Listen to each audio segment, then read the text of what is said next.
Hi, it's Lori from Common Sense Home, and today we're going to be making applesauce. Now for my applesauce, I generally use apples that are dinged up or undersized, or my crab apples or something that aren't as nice for eating apples. So applesauce is a good way to use those up for something that we enjoy. And what I usually do is to simply core the apples, leave the skins on, but cut out the cores and any damaged spots, and then cook them with a little bit of water till they're nice and soft. I cooked these up last night, and then they cooled out on the porch where it is very chilly, and now I'm going to make them into sauce. Now if you don't have, or if you don't want to deal with this part of it, or if you want a chunky applesauce, you can peel your apples before you cook them and then just mash them up with a fork or a potato masher, whatever you happen to have handy, and leave it as chunky as you like. That way you don't have to go through removing the peels.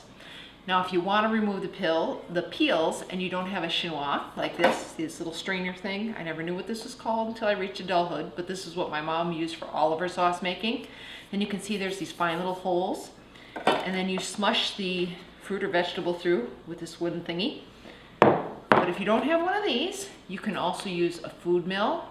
There are some of those that have a round basin and then a crank and a handle on the side. Or you can use a food strainer. This is what I use for bigger batches if I'm doing a lot of apples all at once, or tomato sauce, or jams, jellies, that kind of thing. And this actually will mount on the counter, and you feed things into the funnel, and it's good for doing large volumes. Or another option that you can use if you just want to do a few apples is to take just a regular kitchen strainer with a fairly fine mesh, dump your apples in there, and smush those through with a spatula. So if you want to make applesauce, there's lots of different ways to do it. But it all starts with the smushy apples. So I've loaded 1 scoop of apples into my chinois, and I'm going to load another one in. You don't want to overfill this. You don't want to fill it up to the top and then stick this in, because if you do that, then all the apples will go right out the top, and it makes a really big mess. And you can probably guess that I found that out the hard way over the years. I'll just fill it fuller. It'll go faster. No, it does not go faster. And then all you need to do is keep smushing those down in there and rotate your wooden roller inside the basin. And that smushes your soft apples, and you can see there's your nice applesauce rolling down off the sides. And so you continue to repeat this process, and you want to scrape this down occasionally, make sure everything's going into the basin as opposed to creeping up the sides, because it wants to do that. And when you have most of the appley goodness squished down below, then you can load up another scoop or two. Remember, the trick is to using one of these guys, and a food mill too, if you try one of those. The food strainer, you can load that bad boy up. There's a big hopper, you can fill that up and you can just crank through it once.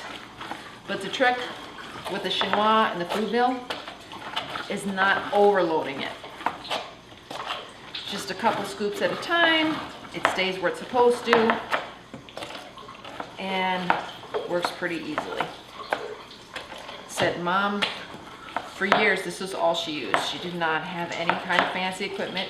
Sometimes you can find these at thrift stores or estate sales, something like that, with folks who used to do canning back in the day. Otherwise you can maybe find them at a hardware store. I know you can find them online on Amazon. And they're not really cheap. I think the last time I checked prices, they were around $25 to $30 for the whole set. But this should last you a lifetime, a one-time purchase.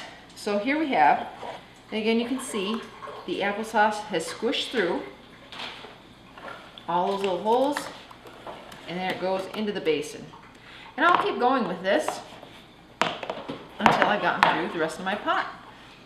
Then if you want to preserve this, you can either freeze it, which is what we typically do because we'll only do up a little batch at one time. So you put that in freezer-safe containers. I'm gonna wait till he gets done washing his hands. He's working on supper, so I gotta let him do his thing. Hurry up, Doug, hurry up. Anyway, if you want to preserve your applesauce, then you can put it in freezer safe containers and make sure to date and label, and that's the simplest thing. If you want to can it, you can process it in a boiling water bath canner because apples do have some acidity. Or you can also dehydrate it. Applesauce makes awesome homemade fruit roll-ups. Simple, easy, and delicious. It does also freeze dry if you want to do that, if you happen to have your freeze dryer at home. What else? If you want to flavor your applesauce, you can add a little more sugar if your apples aren't very sweet. Generally, we just cook up the apples. A little cinnamon, a little maple syrup, whatever you like, go for it. It's not fussy. It's one of the easiest ways to preserve apples, and very, very forgiving. And if you have any questions, just leave a comment below and let me know. Otherwise, thanks for watching.